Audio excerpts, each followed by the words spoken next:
Then another sutta, 3.5.44. The Buddha said, in three respects, monks, a talk is profitable. What three? When he who teaches Dhamma and he who listens, and both alike, are able to penetrate both the spirit and the letter thereof. That's the end of the sutta. So here the Buddha is saying a talk, that means a Dhamma talk, would be very profitable if the teacher, the one who speaks the Dhamma, understands the Dhamma, and the one who listens is also able to understand, and both are able to penetrate the spirit and the letter of the Dhamma, and that would be very, very good. The next sutta is 3.5.45. The Buddha said, monks, these three things have been instructed by the wise and good. What three? First one is charity.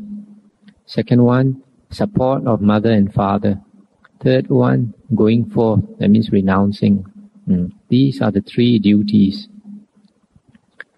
That's the end of the sutta. So, the Buddha is saying, wise people always will advise people to do these three things. The first one is to practice giving. Giving means giving to those who are in need. One thing I like to mention is that the Buddha says that if we do charity, when we give, we should not look for the merit. If we look for the merit, then there is a selfish attitude. Then your merit will become much less. And it is observed sometimes, for example, people, they think, some lay people, they think giving to a virtuous monk is very good. So they like to go and look for famous monks to give to.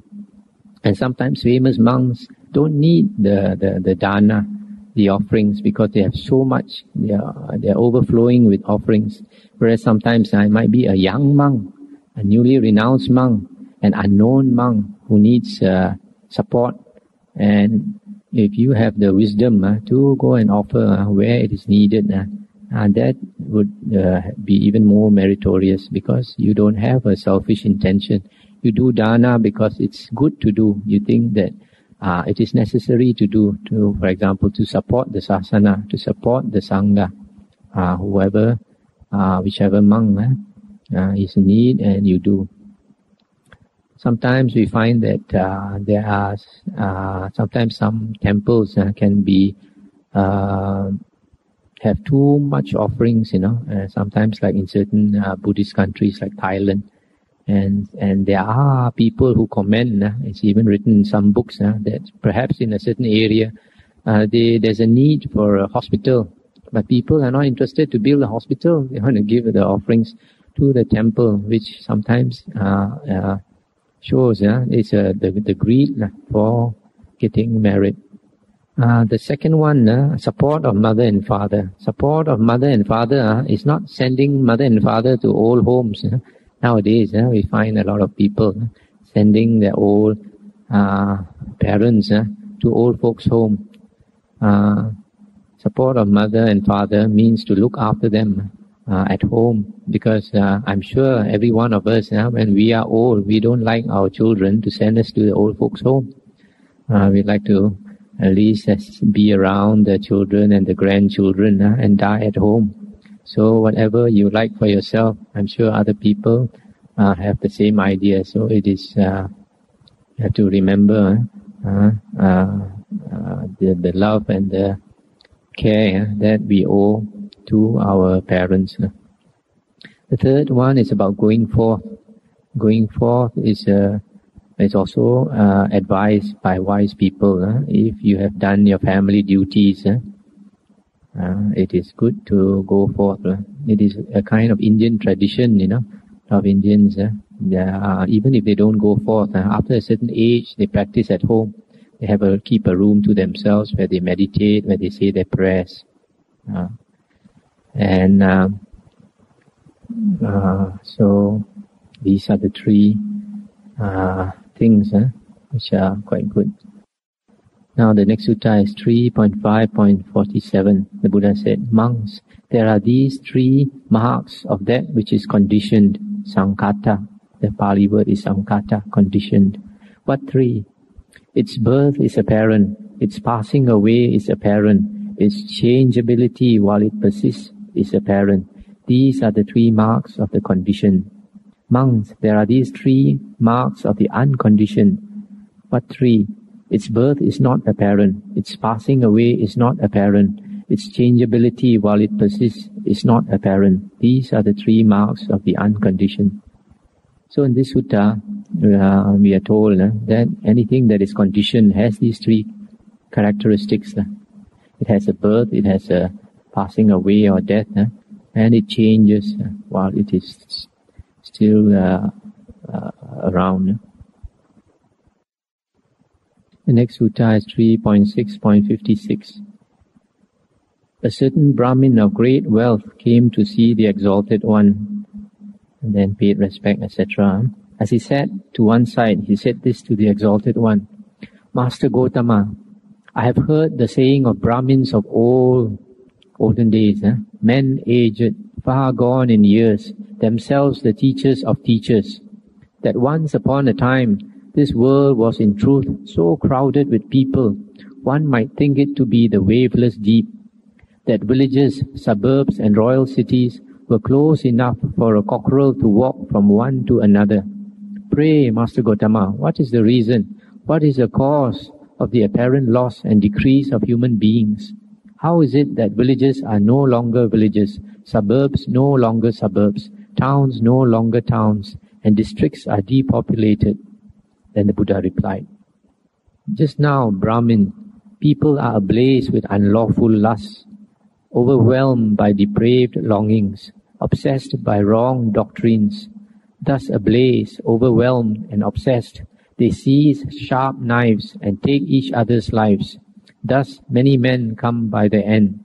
That, Brahmin, is the reason why these things are so. Again, Brahmin, since folk are ablaze with unlawful lusts, overwhelmed by depraved longings, obsessed by wrong doctrines, on such as these, the sky rains not down steadily. It is hard to get a meal. The crops are bad, afflicted with mildew, and grown to mere stubs. Accordingly, many come to their end. That, Brahmin, is the reason. Again, Brahmin, since folk are ablaze with unlawful lusts, etc., obsessed by wrong doctrines, on such miscreants, the yakas, loose, non-human monsters. Thereby many come by their end. This, Brahmin, is the reason. This is the cause of the apparent loss and decrease of human beings. That is why villages are no longer villages, suburbs no longer suburbs, towns no longer towns, and districts are depopulated. And the Brahmin said, excellent Master Gotama, excellent Master Gotama. May the worthy Gotama accept me as a lay follower from this day forth, as long as life lasts, as one who has gone to him for refuge. And this is an interesting sutta. It tells us that a long time ago, the world was populated with so many people that cities were so near each other that a cockerel could walk from one to another city. And the place was overflowing with people, But nowadays it's much less. And the reason for this, according to the Buddha, there's a few reasons. The first one is because of greed, hatred and delusion. People go to war and kill each other. Then the second reason is because of greed, hatred and delusion and following wrong doctrines. The devas, they notice, you may remember just now the sutta that about 4 times a month these devas come and observe us. And because they see that the greed, hatred and delusion of human beings are too great, that they stop the rains from coming down. It seems that rains are also controlled by them. So because the rains don't come at the right time, the crops don't grow well, so people starve to death. And the third one is when greed, hatred and delusion is too great among human beings, then these higher devas, they let loose very fierce yakas, And these fierce yakas can come and kill human beings. Sometimes that some people are possessed by spirits. These are some of the spirits probably. So, why people can have too much greed, hatred and delusion? Partly because they follow wrong doctrines, and also the leaders have a lot to do with it. It's leaders of people, whether they are Malay persons or monks, also have a part to play. If leaders are corrupt, then it is very easy for the followers also to be corrupt. But if you have good leaders, then people will also imitate. And the next sutta is 3.6.57. Vachagota, the wanderer, came to see the Exalted One and paid respect, etc. Then as he sat to one side, Vachagota, the wanderer, said this to the Exalted One. I have heard it said, Master Gotama, that Gotama the recluse speaks thus. Alms should be given to me, not to others, to my followers, not to another's followers. Alms given to me are of great fruit, not so those given to others. Alms given to my followers are of great profit, not alms given to another's followers. Now, Master Gotama, do they who say these things correctly repeat the views of the worthy Gotama without misrepresenting him by uttering an untruth? Do they expound their views in accordance with his teaching, so that one who is of his doctrine, of his way of thinking, may not give grounds for reproach in stating it? Indeed, we are anxious not to misrepresent the worthy Gotama. And the Buddha replied, those who say so, Vacha, are not of my way of thinking. Moreover, such misrepresent me by stating what is not true, but a falsehood. Indeed, Vacha, whoso prevents another from giving alms, obstructs him in 3 ways, robs him of 3 things. What 3? First, he obstructs the giver in acquiring merit. Second, he prevents the receivers from getting a gift. Third, his own self is already ruined, utterly ruined. Whoso prevents another from giving alms, Vacha, obstructs him in 3 ways, robs him of 3 things. But this is what I really do declare, Vacha. If one should throw away pot scourings or the rinsings of cups into a pool or cesspit, that means the pit of excrement, even with the idea of feeding the creatures that live therein, I declare it would be a source of merit to him, to say nothing of his feeding beings that are human. Nevertheless, I say, Vacha, that a gift given in the case of the virtuous is of great fruit, not those given in the case of the wicked. By virtuous, I mean one who has abandoned 5 qualities and possesses 5 qualities.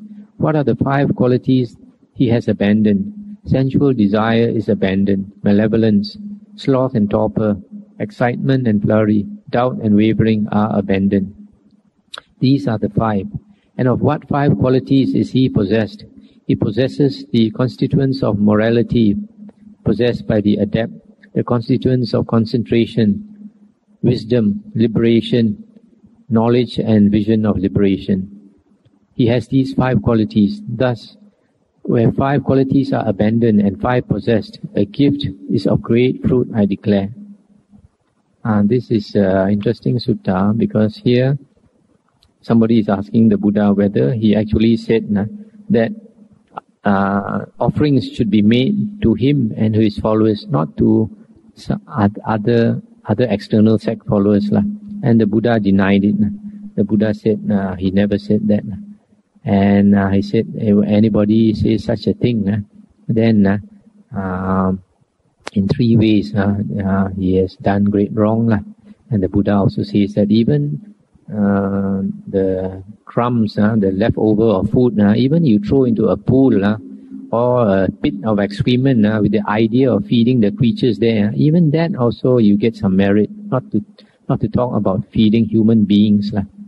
And then lastly, the Buddha says that if you give to an arahant one who has abandoned the 5 hindrances and possessed of 5 other qualities of the Arahant, then you would have great merit. Now, one thing I like to remark here is that one of the wrong livelihoods, for one of the wrong ways of livelihood for a monk is to belittle another monk personally, and to talk bad and about another monk and discourage lay people from making offerings to another monk.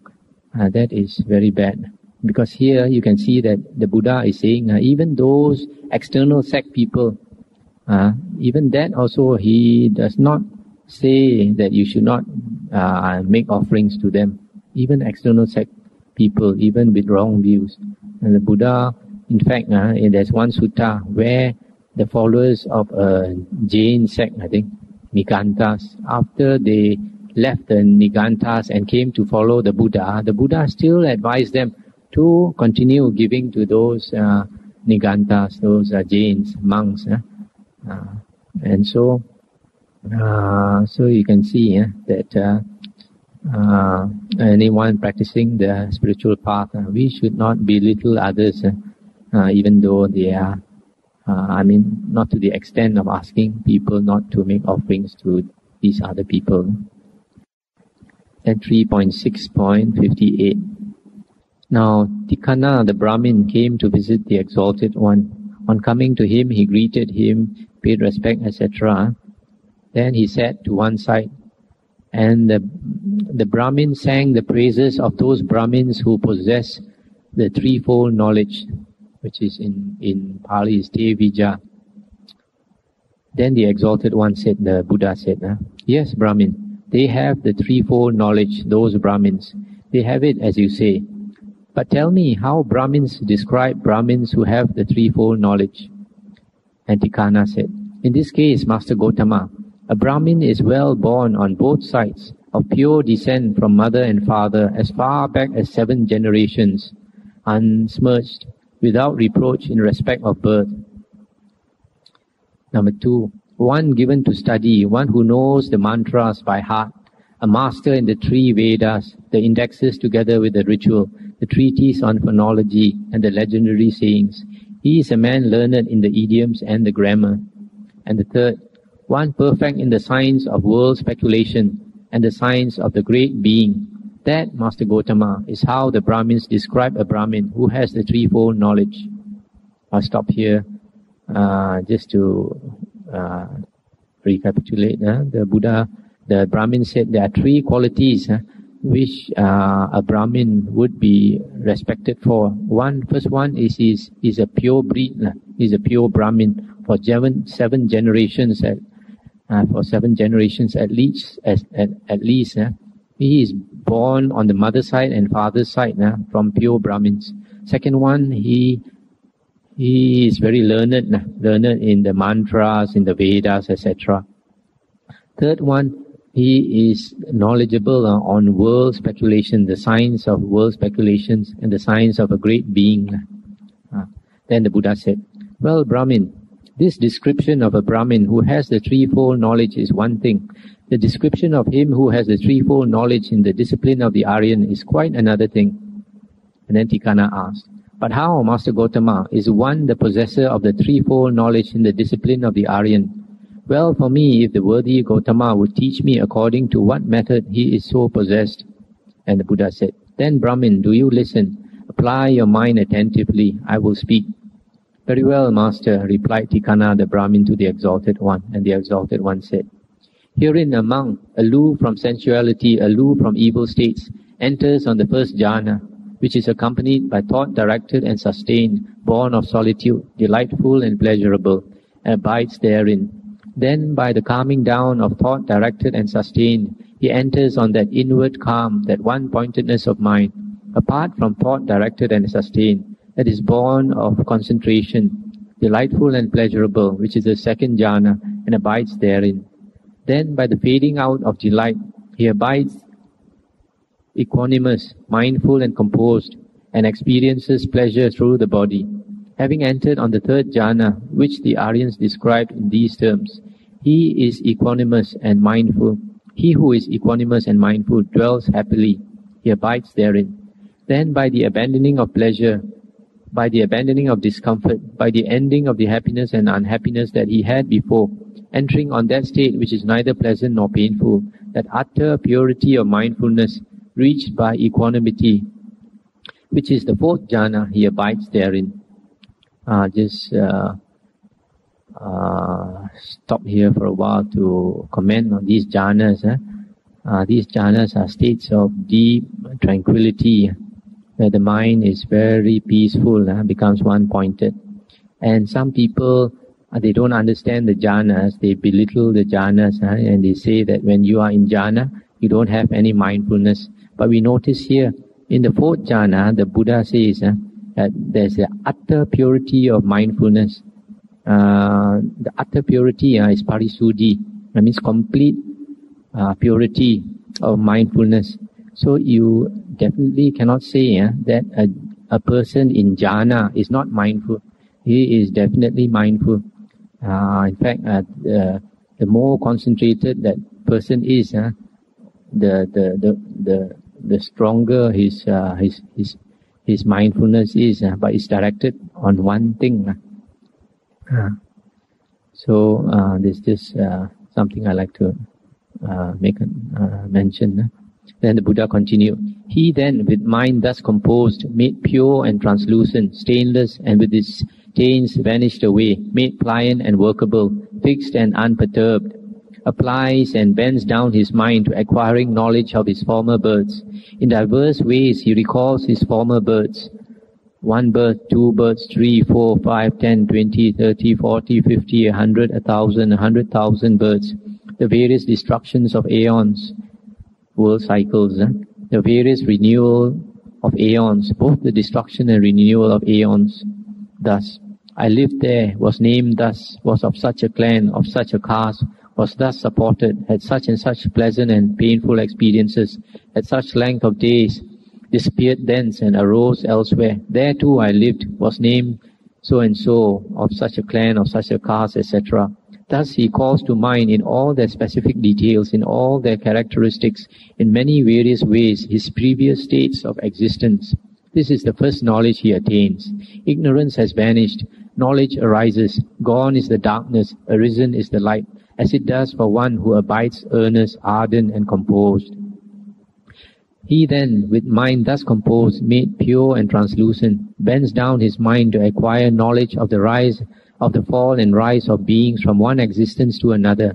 With the Deva sight, purified and surpassing that of men, he beholds beings deceasing and rising up again, beings both mean and excellent, fair and foul, gone to a happy state, gone to a woeful state, according to their deeds. So to say, alas, these worthies, given to the practice of evil deeds, of evil words, of evil thoughts, scoffing at the Aryans, of perverted views, and reaping the fruits of their perverted views. These beings, on the dissolution of body after death, arose in the waste, the woeful plains, the downfall in hell. Or he might think, these worthies, given to the practice of good deeds, of good words, of good thoughts, not scoffing at the Aryans, but of sound views and reaping the fruits of their sound views. These beings, on the dissolution of the body after death, arose again in the happy lot in the heaven world. Thus, with Deva sight, purified and surpassing that of men, he beholds beings diseasing and rising up again. This is the second knowledge he attains. Ignorance has vanished, knowledge arises, gone is the darkness, arisen is the light, as it does for one who abides earnest, ardent, and composed. He then, with mind thus composed, made pure and translucent, etc., bends down his mind to acquire knowledge of the destruction of the asavas. He recognizes as it really is the truth that this is dukkha, this is the arising of dukkha, this is the ending of dukkha, this is the practice that leads to the ending of dukkha. He recognizes the practice that leads to the destruction of the asavas. In him, thus knowing, thus seeing, his mind is released from the asava of sensuality. His mind is released from the asava of becoming, from the asava of ignorance. By release comes the knowledge that he is released, so that he understands. Destroyed is rebirth, lived is the holy life, done is what I had to do. There is no more coming to any state of being. This is the third knowledge he attains. Ignorance has vanished, knowledge arises, gone is the darkness, arisen is the light, as it does for one who abides earnest, ardent and composed. That Brahmin is how one possesses the threefold knowledge in the discipline of the Aryan. And the Brahmin said, Indeed, Master Gotama, this one is quite different from the other. Why, Master Gotama? He who has the threefold knowledge of the Brahmins is not worth 1/16th part of him who has it in the discipline of the Aryan. Excellent it is, Master Gotama, excellent.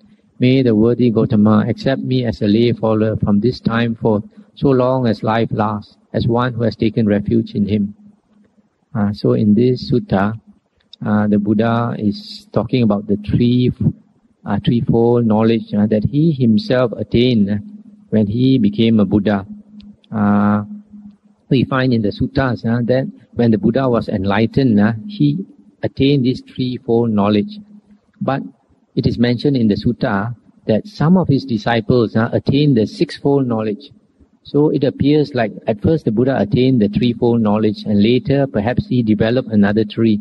That's why later also he had the sixfold knowledge. But he described himself as a person having threefold knowledge, which refers to the time when he was enlightened. Just now the last part is talking about the destruction of the asavas. So this threefold knowledge, the first one is that he recalls the past lives. The second one, he can see living beings being born and reborn according to karma, so understands the working of karma. And the third one, he